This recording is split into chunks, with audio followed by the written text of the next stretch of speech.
नमस्कार, अटल मत न्यूज मध्ये आपले सहर्ष स्वागत आहे। संघर्ष भालेराव चॅरिटेबल फाउंडेशन महिलांना सक्षम करण्यासाठी व त्यांना स्वतःच्या पायावर उभे राहण्यासाठी नेहमीच पाठबळ देत असते। याच अनुषंगाने छत्रपती शिवाजी महाराजांच्या जयंतीनिमित्त 20 फेब्रुवारी 2020 रोजी छत्रपती संभाजीनगर येथे एका भव्य कार्यक्रमाचे आयोजन करण्यात आले होते। यात महिलांना उद्योगांची माहिती देण्यात आली। नवीन उद्योगाच्या माध्यमातून त्या स्वतःच्या पायावर उभे राहून काहीतरी करण्याची धमक निर्माण करू शकतील असे उपक्रम संघर्ष भालेराव फाउंडेशन तर्फे राबविण्यात आले।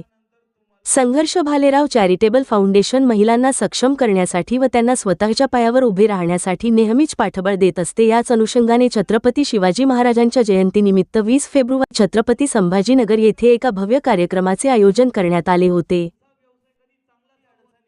बघा, आपला संघर्ष भालेराव चॅरिटेबल फाउंडेशन आहे। या फाउंडेशनच्या माध्यमातून आज आपण 2020 तारखेला फेब्रुवारी महिन्यामध्ये आज आपण एक कार्यक्रम घेतला। त्या कार्यक्रमाचा उद्दिष्ट असा होता का आपण ज्या महिला वर्ग आहेत ज्या आज 200 आणि 300 रोजाना कामं करतात अख्ख्या महाराष्ट्रामध्ये, त्या महाराष्ट्रामध्ये ज्या लोक 200-300 रोजाना महिला कामं करतायत आणि त्यांना स्वतःच्या पायावर उभा राहण्याचं अजून तयारी नाही आहे आणि ते अजून स्वतःच्या पायावर उभा राहू शकले नाही, त्यासाठी आपली संघर्ष भालेराव चॅरिटेबल फाउंडेशन ही संस्था त्यांना स्वतःच्या पायावर उभा करण्याचं काम करत असते। आणि या संस्थेच्या माध्यमातून त्यांना एक अनुदान उपलब्ध करून देण्याचं काम ही संस्था करते, म्हणजे जेणेकरून त्या संस्थेचा अनुदानाचा उपयोग करून ते छोटा मोठा एक व्यवसाय आपल्या संस्थेच्या माध्यमातून चालू करू शकतात।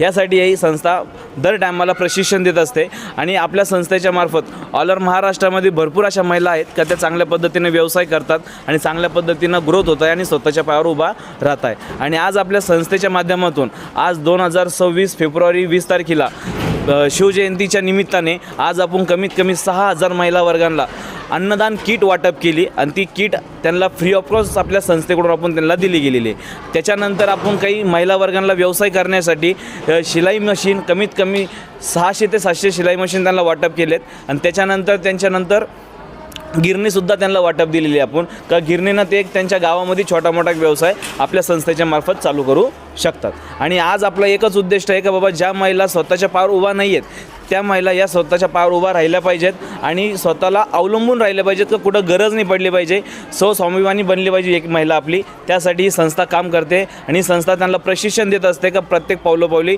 तर तुम्ही स्वतःचं मार्गदर्शन करा, व्यवसाय कसा करायचा, व्यवसाय वाढवायचा कसा, याचं प्रत्येक ठिकाणी त्यांच्या गावात जाऊन आपण संस्था त्यांना मार्गदर्शन देत असते आणि आम्ही दर महिन्याला ही मीटिंग इथं करतो। महिलांना आपण जे साहित्य वाटप केलेलं आहे, महिलांची निवड करताना असं कोणता क्रायटेरिया आपण त्याच्यात निवडला आहे? क्रायटेरिया म्हणजे ज्या लेडीजला खरं इच्छुक आहेत आणि ती त्या गोष्टीमध्ये इन्व्हॉल्व होऊ शकते त्यासाठी त्यांना ते क्रायटेरिया निवडला जातो। म्हणजे जिला शिलाई मशीन येते, जिला ऑलरेडी चालवती ऑपरेटिंग करते, तिला आपण क्रायटेरिया म्हणून आपण त्यांना निवड करतो।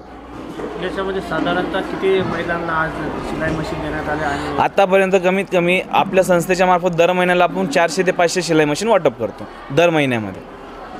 महिन्याच्या कुठल्या तारखेला आपण हा कार्यक्रम घेतो? महिन्यामध्ये एक तारीख असते, पण महिन्यातून एक तारीख आपण फिक्सच करतो। अशी कंपल्सरी एक तारीख नाही आहे, पण महिन्यातून एक फिक्स तारीख आपली असते। ग्रामीण भागातील महिला आहेत की शहरी महिला आहेत? दोन्ही पण आहेत। आणि प्रत्येक वेळी वेगवेगळ्या महिलांना आपण हे करता का त्याच महिलांना? नाही, प्रत्येक वेळेस दर मीटिंगला वेगळ्याच महिला असतात, जुन्या महिला कोणच्याच नसतात। प्रत्येक महिला दरवेळेस अपडेट असतात आपल्याकडं। त्याच्यामध्ये जे काही कुटुंब म्हणजे कुटुंबातल्या महिलांना सुद्धा याचा लाभ भेटतो का की ज्यांना गरजू आहेत त्यांनाच मिळतो? नाही, ज्यांना गरजू आहेत त्यांनाही भेटतो आणि ज्याला गरज आहे ज्यांना वाटतं घ्यायचं त्यांना बी भेटतं सर। यंदा कितवं वर्ष होतं सर? मला आतापर्यंत 4 वर्ष झालेत। दर महिन्याला कार्यक्रम होतो। शिवजयंतीचं मुहूर्त आपलं? शिवजयंतीचा काल मुहूर्त होता, पण काल परमिशन नसल्यामुळं आपण आज धरला 20 तारखेला। आणि ग्रामीणमध्ये कार्यक्रम घेता? ग्रामीणमध्ये बी कार्यक्रम आपले संस्थेचे कमीत कमी 8 कार्यक्रम असतात ऑल ओव्हर महाराष्ट्रामध्ये। जिथं जिथं स्टॉप आहे आपला तिथे तिथं आपण त्यांची मिटिंग घेत असतो। मराठवाड्यामध्ये अन्य ठिकाणी मी आतापर्यंत बुलढाणा साईड झालं, नाही तर वाशिम झालं, नाही तर पुणे झाले आणि नाशिक झाले, अशा ठिकाणी कार्यक्रम घेतलेले आहेत। प्रमुख पाहुणे दरवेळेस प्रमुख पाहुणे असतात। आज साहेबांचा बी टायमिंग होता, पण साहेबला नाही येता आलं म्हणून साहेबाला दुसरीकडे काम आलं म्हणून साहेब नाही आले, नाही तर मागच्या वेळेस मीटिंगला साहेब होते।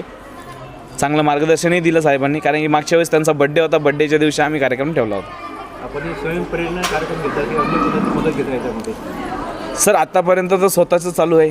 स्वतःचं म्हणजे स्वतःचं आम्हाला जी काही फंडिंग येते ते आम्ही स्वतःही वर्किंग करतो आणि संस्थेला लोक असे चांगले आहेत का ते आपल्याला मदत करतात आणि ते मदत आम्ही गरजू लोकांना देत असतो. याच्या पुढचा आपला कोणता संकल्प आहे? ह्याच्या पुढं संकल्प एकच आहे का प्रत्येक महिला स्वतःच्या पायावर उभा राहिली पाहिजे.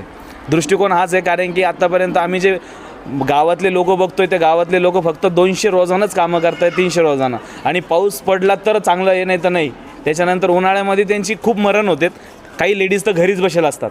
तर त्यासाठी सगळ्यात महत्त्वाचा उन्हाळ्यामध्ये आम्ही हेच गोष्टी केल्यात का लेडीजने एक स्वतःचा व्यवसाय चालू करून स्वतःच्या पायावर उभं राहिलं पाहिजे, ना की कोणावर डिफेंड राहिलं पाहिजे. कारण की शेतकरीकडं जागा राहिलेली नाही, शेतकरीकडं तेवढं काम राहिलं नाही. कारण की आज टेक्नॉलॉजी वाढली तर त्याच्यामुळं कामं भेटत नाही महिलांना.